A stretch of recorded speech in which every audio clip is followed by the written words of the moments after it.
Welcome back, everybody, to River Ave Radio. My name is Ryan. Who am I here with today? I'm Kyle. Welcome back, guys. It's been a little while, but good to be back. Even though really nothing has happened since we last talked literally about a month ago.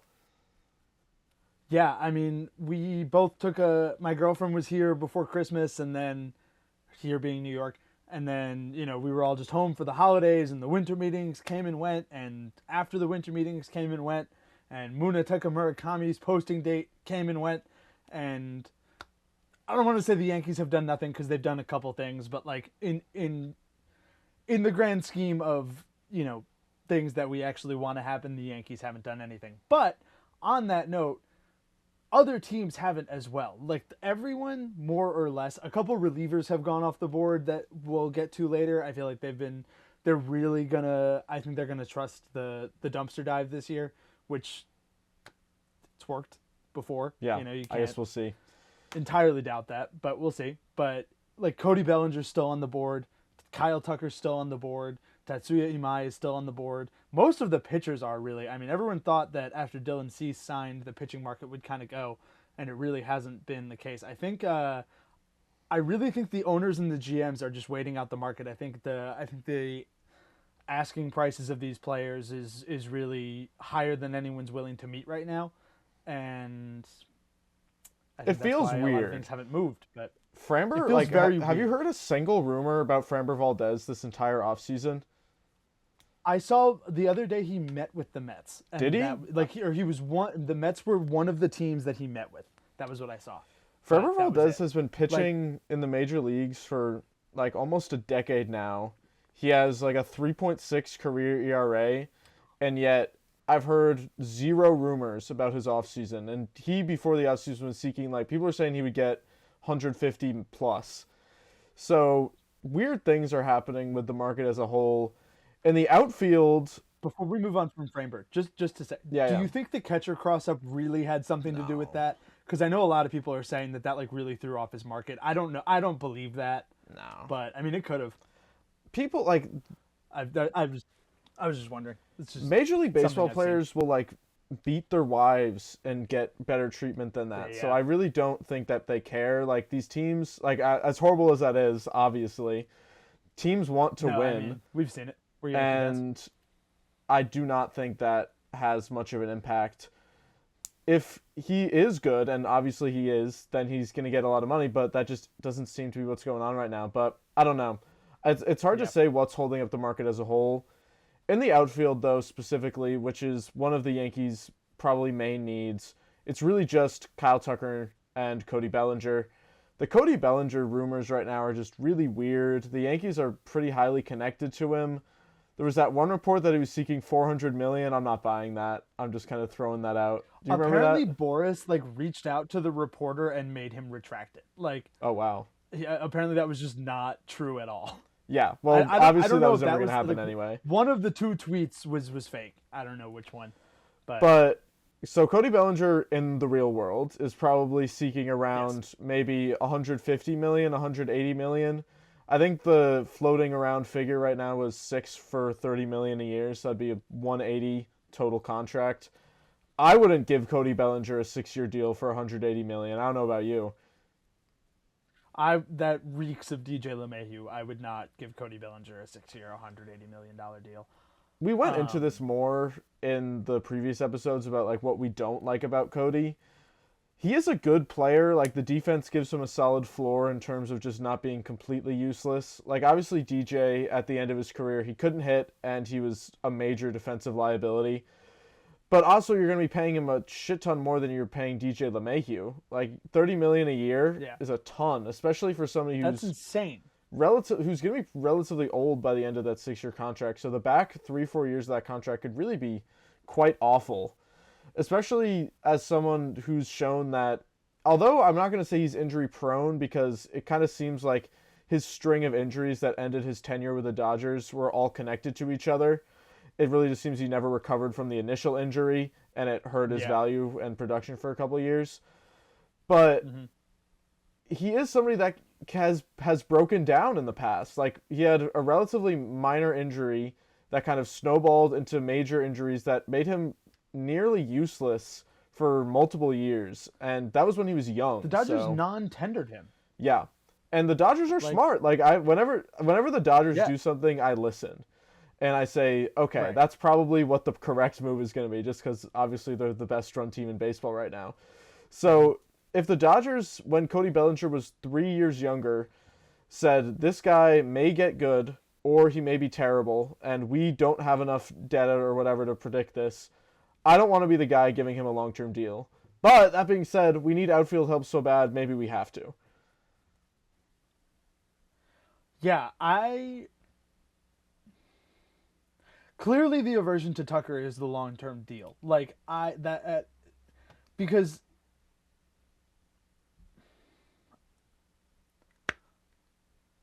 Tucker is better at everything. I don't even know what Tucker's better at everything, and like I don't even know what to say because it's kind of like yeah, I get it. Like you do like there are risks to giving Kyle Tucker a long-term deal. It feels like he's like the premium free agent of this class, and he's definitely the strongest of the bunch. But like in comparison to the last few years, like is he a Juan Soto? No. Is he a Judge? No. Is he remove the pitching? Is he a Shohei? No. Like he's I guess maybe they're I don't know. Like Kyle Tucker is just like he's a good player. He's a consistent player. We've talked about this before. He just churns out WAR every single year.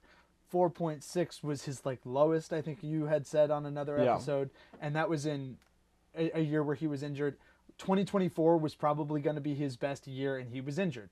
2025, he was playing with an injury. Like, there are definitely concerns of giving this guy a 10-year deal for upwards of probably $300 million. It doesn't sound like he's going to get the $400 million deal that was reported at the start of the offseason, and I understand that, but if you're not going to pay Kyle Tucker, fine. If you're not going to pay Cody Bellinger, fine. I'm in favor of that. Like, but who are you gonna play? Like, they clearly don't believe in Jason Dominguez because they hate said, him, bro. They had two. Yeah, they hate him. Like Spencer Jones, is that what we're doing in Lottery what could be the ticket. final in what could be the final year of Aaron Judge in MVP production levels? Like, again, we've talked about this. You don't know what's going to happen in 2027. The whole season could be canceled. And then you're in 2028. And this core of guys, and I understand this is a young team, right? This is something that not a lot of people have pointed out, but like it is a young group of guys. Like, especially if you look at the position player group. Ben Rice, Austin Wells, Volpe, Jazz is young. Like, those are all guys that debuted, not Jazz, but those are all guys that they debuted in the last 2-3 years. Like, this is a new group, but all that group of veterans is on their way out the door. Like, Garrett Cole's contract is up after 2028, I believe. Stanton's up after 2027. Judge is going to be old in 2028. Rodon is on the way out. Max Fried, who knows what that's going to look like. He's an injury-prone guy. I think they gave out that deal in the and this is what doesn't make sense about like all year we were talking about Kyle Tucker. Like, it kind of seemed like they worked last offseason to be able to give money to Kyle Tucker. Like, they worked into a bunch of 1-year deals and they wanted to trade for him. They wanted to trade for him really bad. They were going to give Ben Rice and Luis Gil for him. Like, that would have been huge. That would have been a huge deal. That would have been another Soto type. Honestly, I that would have been like if they had dealt Ben Rice, that deal would have been more expensive for the Yankees than the Soto trade. Yeah. Without question. And to be clear, the Astros didn't trade Kyle Tucker to us, not because our offer wasn't good enough, but because the Astros owner just didn't want to give him to the Yankees. Like, we could have had Tucker, and that would have been a massive haul for a 1-year rental there. Mm-hmm. So, I don't really understand what they're doing. Neither do you. The Yankees don't leak, as we all know, but even the people, like, on the inside seem confused. Even, like, this year, the general offseason, this offseason's weird. Nothing's happening and no one knows. Like, I remember it was like right before the winter meetings, I think it was Passan and Rosenthal. Passan said Imai would sign at the winter meetings, and Rosenthal said that he was going to be planning visits at the winter meetings that would take place in like the following weeks.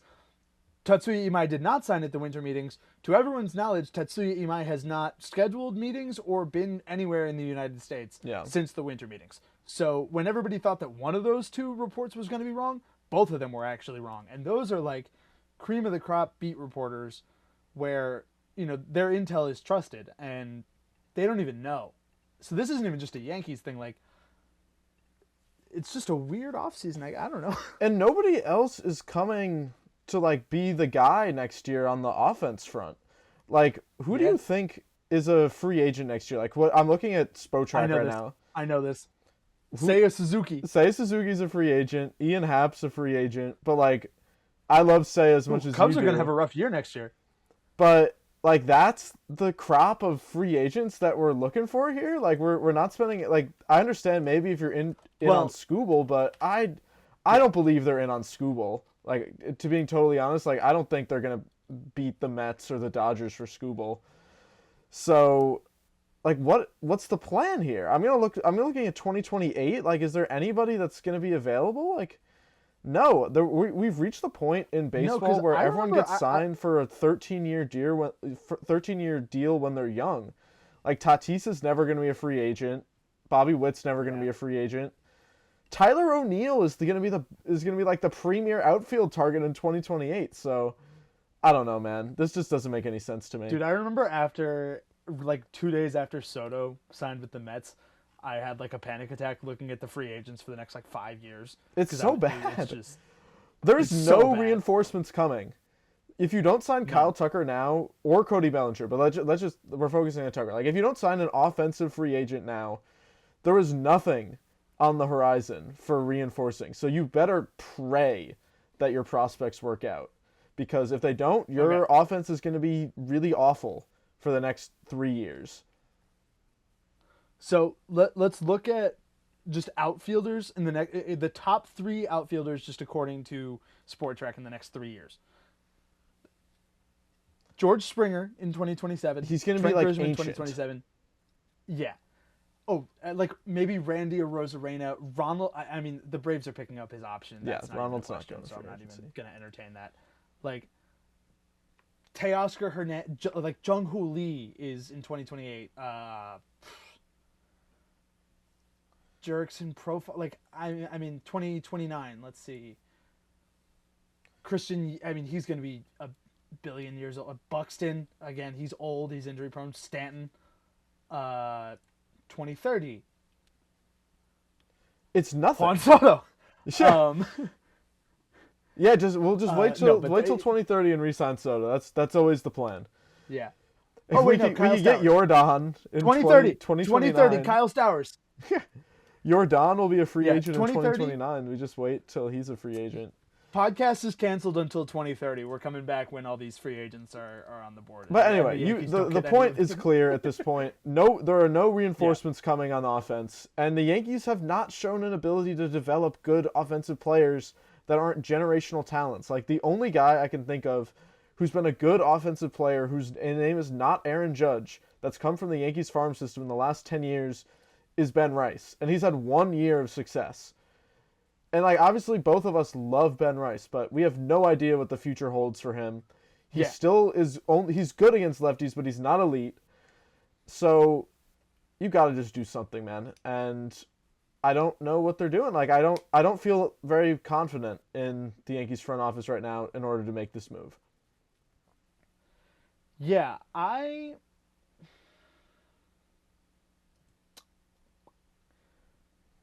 like, clearly, speaking of Ben Rice, like, they are hinging on his success. Yeah. Like, they clearly believe in his ability to be the guy when Judge is done, because. But no one can replace Judge. I mean, unless they just like wake up tomorrow and sign Tucker, like, or even Cody Bellinger. I'll take it. Whatever. It's not my money. Like, just don't, like, I see people talking about Austin Hayes, dude. Like, he's a good platoon bat, but he's not the answer. And I hate to be a Yankee fan right now, but like, that is just not a big enough name for me. I'm sorry. You can't walk into the next year with like, oh, here's your big bat, Austin Hayes of the Cincinnati Reds. Like, what are we doing? Austin Hayes is a good That's player, like, but he is at the end of the day just a platoon guy. And I and love clearly platoons, they don't believe but in Jason. yeah, like they I don't understand what they did with him, man. Like they could why did they hold him so long if they just don't believe him in him at all? He had to have some trade value. I mean, The Yankees hate I trading don't their know. Like, prospects, but they would never ever give them a run to actually play. yeah, Okay, I like, want to just say something real yeah, quick. You don't have to be a juggernaut offensively to win the World Series. Like the Dodgers last year in the playoffs won the World Series, did not hit well pretty much the entire postseason. They were genuinely bad in I think pretty much every series except the Reds series, which let's be honest with ourselves, that mm-hmm. was not ever going to be a serious matchup. The Reds are just not a very good baseball team. Yeah, But they had such insane pitching that it didn't matter. Like Yamamoto obviously went crazy. Blake Snell was electric for pretty much every start. Tyler Glasnow pitched in relief and as a starter and was pretty good. So if the Yankees wanted to make like the mega rotation, they could, but they've also not been connected to Imai or Framber for that matter. Like obviously we were never expecting Framber to be a Yankee, yeah, but they haven't been connected to any of these large free agent pitchers either. So it doesn't like that would be my idea. Like okay, they're not going for offensive help and they're going to go for pitching help, but it doesn't seem like they're doing that either. Like Jack Curry, I know like he's not always right, but he's the guy I trust the most. And I think you yeah, should trust him the most just because he has a yeah. direct You connection should. to the Yankees front office in a way that these national beat reporters just really don't have. And he says there's no interest in Amai. Like they haven't scheduled a meeting. There's no he said like I think that his quote was that there's no connection. So I don't know, man. But has anyone like, and this is like, it's just a we like maybe the like, and like you said, like that he has a direct connection to the front office, and maybe they're just being like, maybe there's just something with this offseason where everybody is just being super tight-lipped. I don't know. Like, has anyone had any connection to Am I really? Like I haven't everybody's heard been of any like, I mean, meetings. okay, it's like the Cubs and the Phillies, but I'm sorry, the Cubs. What are we doing? They're not. They're not paying. They're not paying Am I? Yeah, they don't pay anybody I because don't they're know. evil. Maybe I'm wrong. We Yeah, should do an but like the entire like Phillies, maybe sidebar episode on how much the Ricketts are awful. But we should. And that's it that's really an isn't aside. talked enough. I feel like nutting gets a lot of the hate. We're gonna get conspiratorial here Anyways, for a second, but yeah. do you feel like this is some kind of conspiracy to just not sign players going into the lockout and make them desperate? Like it just doesn't feel up the bar here that this offseason is playing out the way it is. Like the Blue Jays are the only team that seems to care about any of these free agents getting better. Like we were saying before, like right after the World Series, and like, oh, like the Dodgers are just gonna go get Tucker. Whatever, man. Like we just resigned ourselves to Mm-hmm. the fact that they were getting Tucker, but they haven't even been really connected to him, and they have so much money. So I just don't get it. Yeah. I don't. I don't get it either. And like that's not an insane thing to say. Uh, I mean, sport owners have been known to do worse things. Like, but I don't really understand like okay. the end game of that, I'm but gonna I'm gonna wet towel your conspiracy, which Kyle and I are good friends. I never do that. I never do that. Um, I'm gonna wet like, are any of the free agents good enough? yeah, like come on, man. All the Kyle Tucker Okay, injuries, like he should be no, okay, signed by yes, now. Kyle Tucker. Kyle Tucker should absolutely be signed by now. Yes. Anyone else? I'd say Framber being on the board Like, is weird. if the free agents are just demanding, like it. Okay, let's say I'm not even gonna say Cody Bellinger's demanding a $400 million deal. Let's say Cody Bellinger's demanding $200 million. Like, Yeah, I mean is yeah, like any team let's say Kyle Tucker is demanding $400 million, and like, I I don't know. Like, that's the thing. Like, I don't know if I would do that if I was a GM. Like, honestly, like, I can sit here as a fan and be like, you got to sign him. You're the Yankees, whatever. But, like, if Kyle Tucker is demanding a 10-year, $400 million, are you paying Kyle Tucker $40 million a year? We might just be reaching the point of baseball where all the front offices are smart enough not to give out really awful deals. Like, I Mm-hmm. don't know, because we had for a decade, like, the Angels were, like, they're throwing Right. boatloads of money at random people. Padres. The Padres, like, were a weird case where, like, they got a lot of money from, like, their Disney deal or whatever.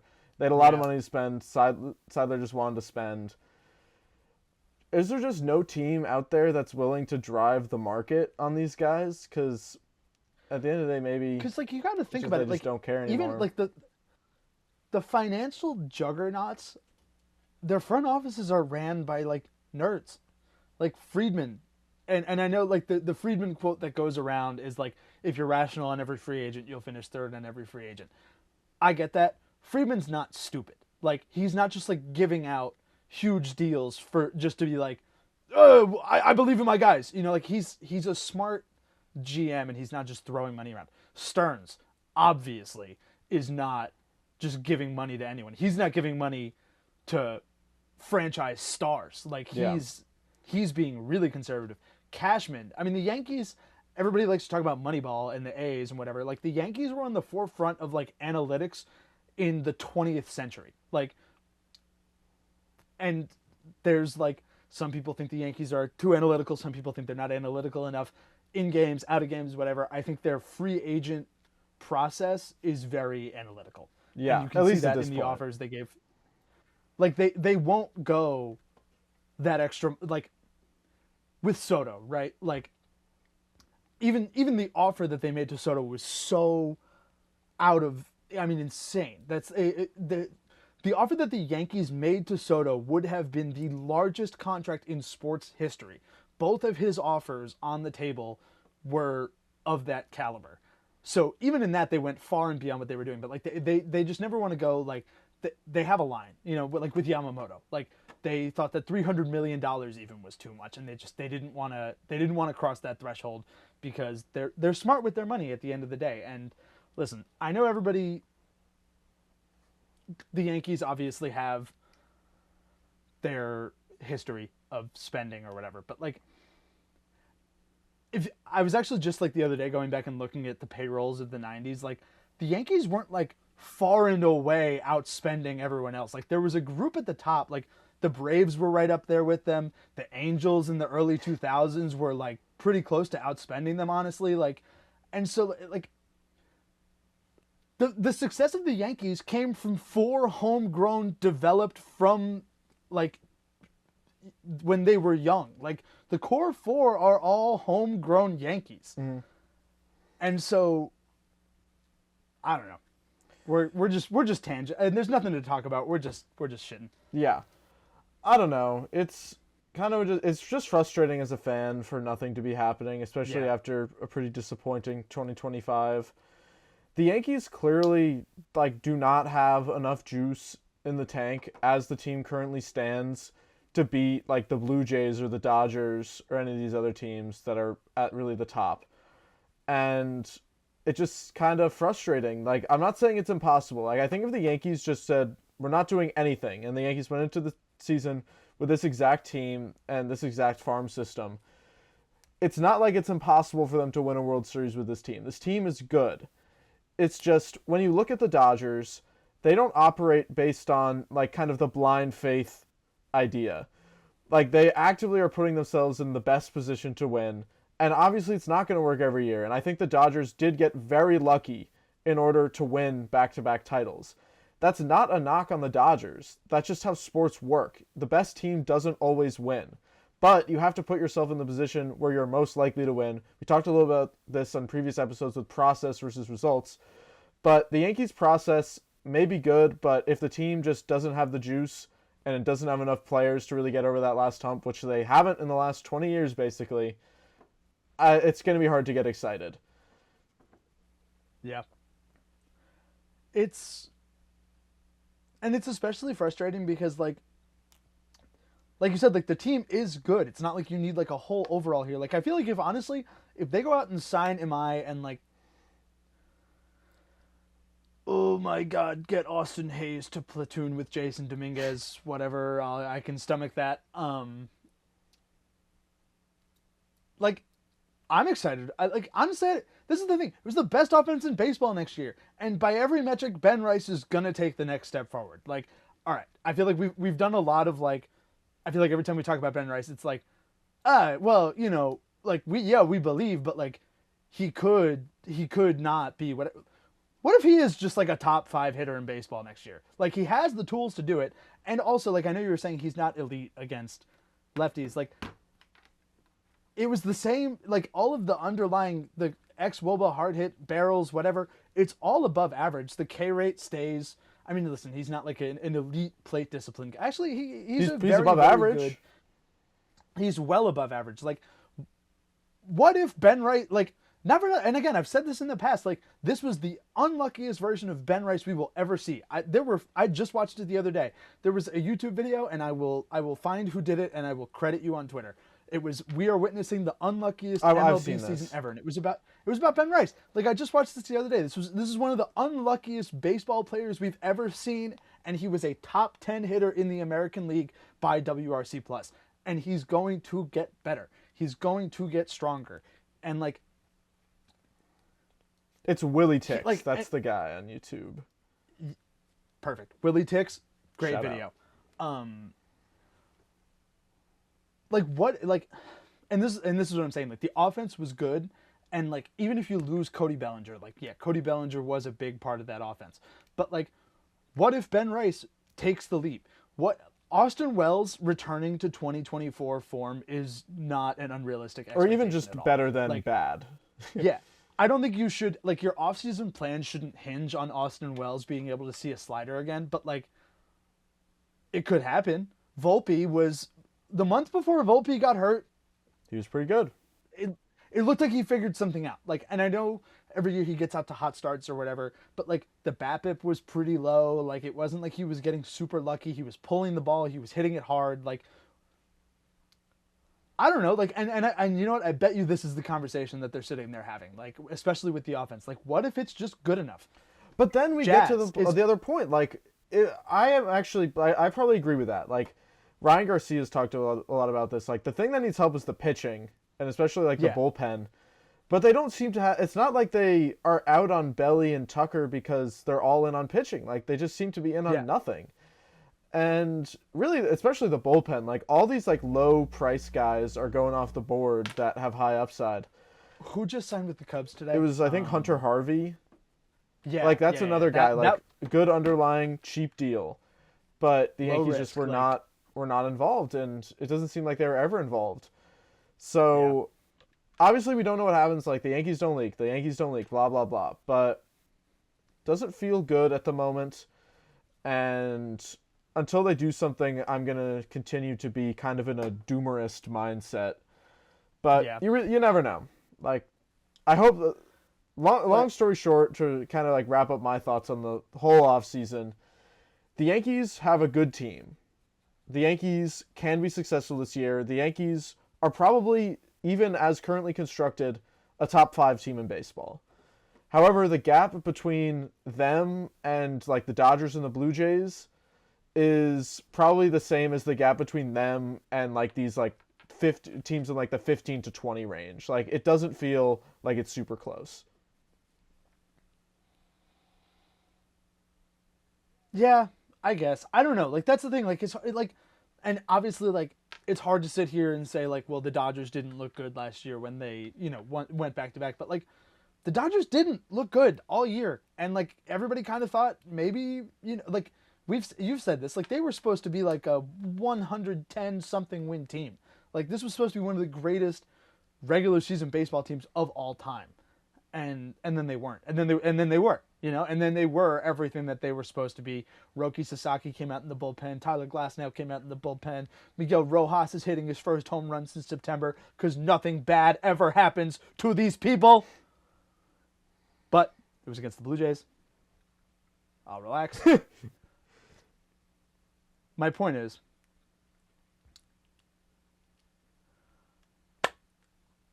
if they don't do anything on offense, fine. You have to upgrade the pitching. The pitching gets like, we should talk about this. I feel like this is like, it's kind of, you were saying Ryan Garcia has been saying this, like the narrative has been picking up steam.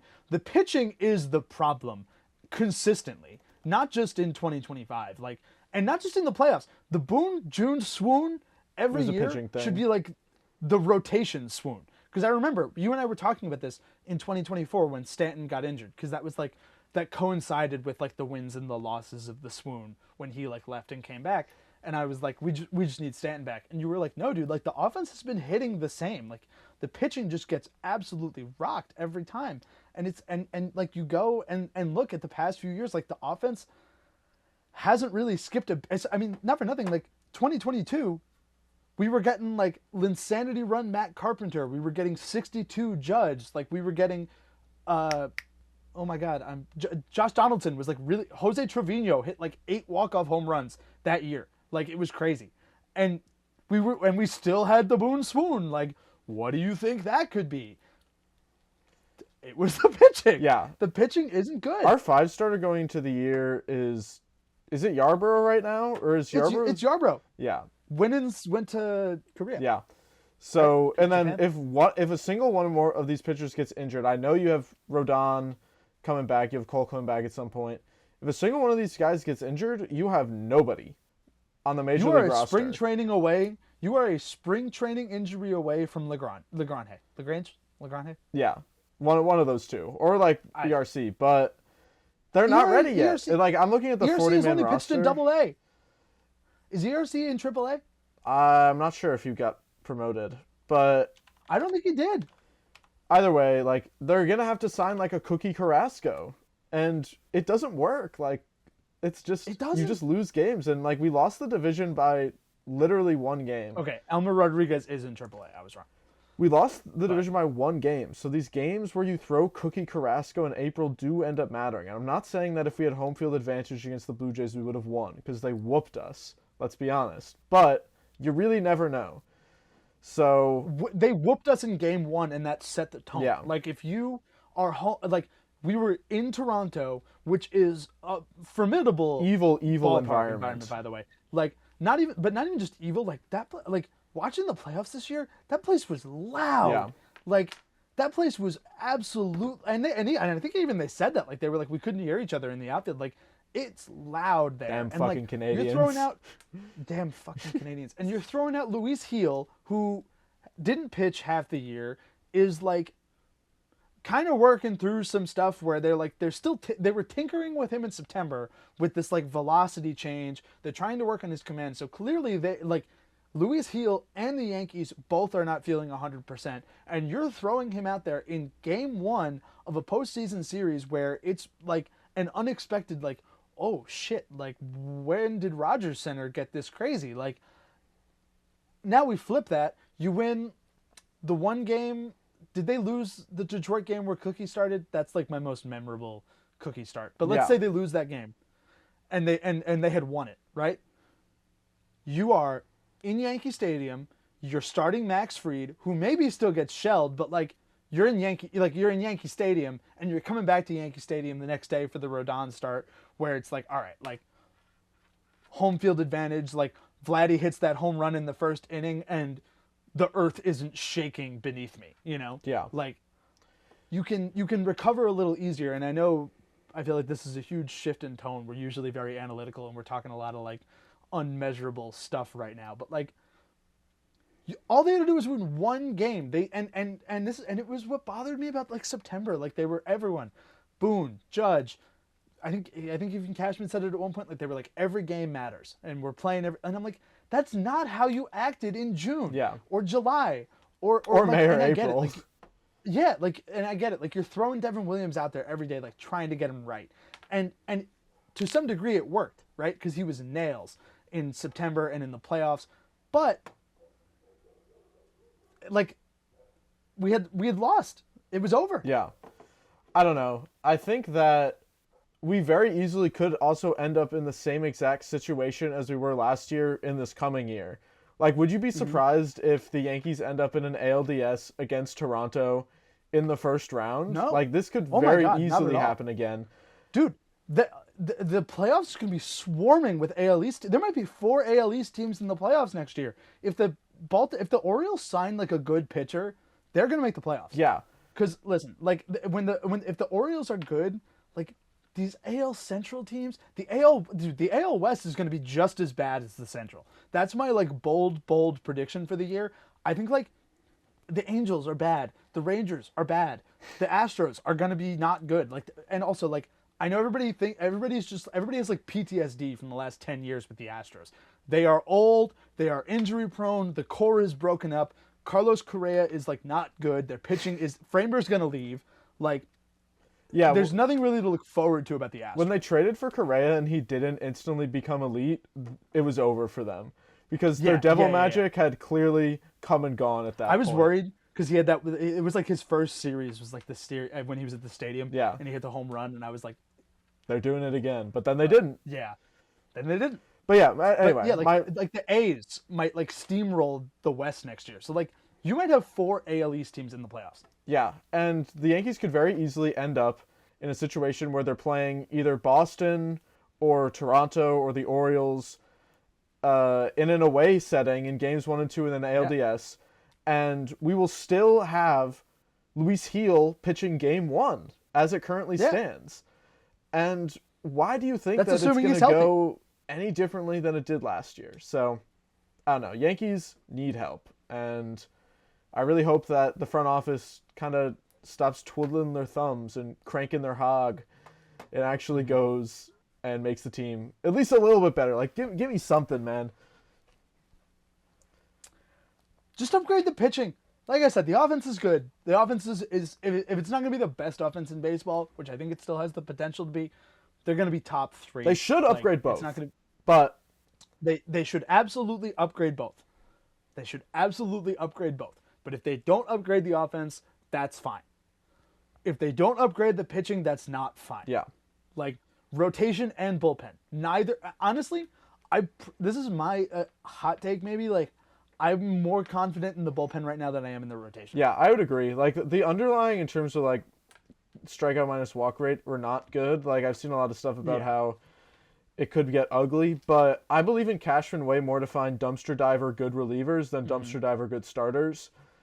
Yeah. When's the last time he got like a starter for cheap that actually ended up being effective for us? Is it like Nestor?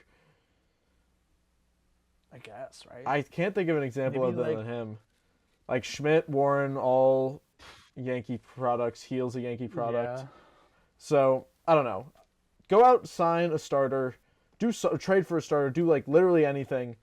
Get a starting pitcher. You honestly need 2 starting pitchers with how it's currently constructed, but that's not going to happen. So get one. I'd rather you get 1 good starting pitcher than 2 mediocre ones. Not for nothing. Like there are a lot of like low cost, really good pitchers coming from Japan right now.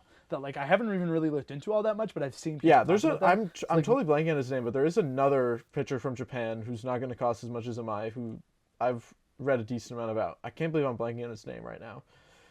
Yeah. But anyway, I think we can wrap it up there. Either way, dude, I think so too. MI's posting window is up in 5 days. Yeah. Like, and I'm not hearing anything. It's gonna happen soon. He's going to the White Sox. I still think we're gonna get him. I don't know. Like, I think there's no interest right now because the Boris asking price is ace money, and he's not an ace.